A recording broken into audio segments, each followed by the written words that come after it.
Taste the Daily.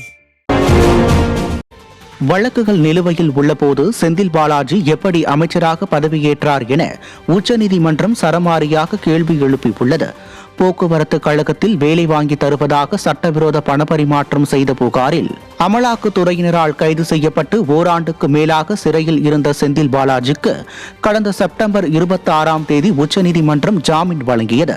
இந்த நிலையில் அமைச்சர் செந்தில் பாலாஜிக்கு எதிராக வித்யா குமார் என்பவர் தாக்கல் செய்த மேல்முறையீட்டு மனுவினை விசாரித்த உச்சநீதிமன்ற அமர்வு செந்தில் பாலாஜிக்கு எதிராக பல்வேறு வழக்குகள் நிலுவையில் உள்ள நிலையில் ஜாமீன் வழங்கிய உடனே அவர் அமைச்சராகி உள்ளதால் வழக்கில் தொடர்புடைய சாட்சியங்களுக்கு அழுத்தம் ஏற்படாதா என கேள்வி எழுப்பியதுடன் இந்த விவகாரத்தில் என்ன நடந்து கொண்டிருக்கிறது என்பது புரியவில்லை என்றும், குறிப்பாக வழக்கில் 100க்கும் மேற்பட்ட சாட்சியங்கள் உள்ளபோது இது எப்படி சாத்தியம் எனவும் கேட்டு வழக்கின் விசாரணையை வரும் 13ஆம் தேதிக்கு ஒத்திவைத்தனர்.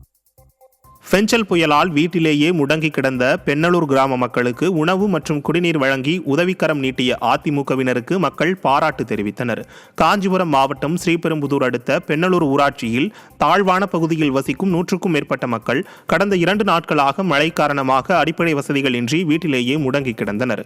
அதனைத் தொடர்ந்து மாவட்ட கழக துணை செயலாளரும் ஒன்றிய கவுன்சிலருமான போந்தூர் எஸ் செந்தில்ராஜன் ஏற்பாட்டில் மாவட்ட கழக செயலாளர் வி சோமசுந்தரம் நேரில் சென்று பாதிக்கப்பட்ட பகுதி மக்களுக்கு உணவு மற்றும் குடிநீர் வழங்கினார். இந்த நிகழ்ச்சியில் ஸ்ரீபெரும்புதூர் முன்னாள் சட்டமன்ற உறுப்பினரும் குன்றத்தூர் ஒன்றிய கழக செயலாளருமான மதனந்தபுரம் கே பழனி, அனைத்துலக எம்ஜிஆர் மன்ற இணை செயலாளர் காஞ்சி பன்னீர்செல்வம் உள்ளிட்ட ஏராளமான கழக நிர்வாகிகள் கலந்து கொண்டனர்.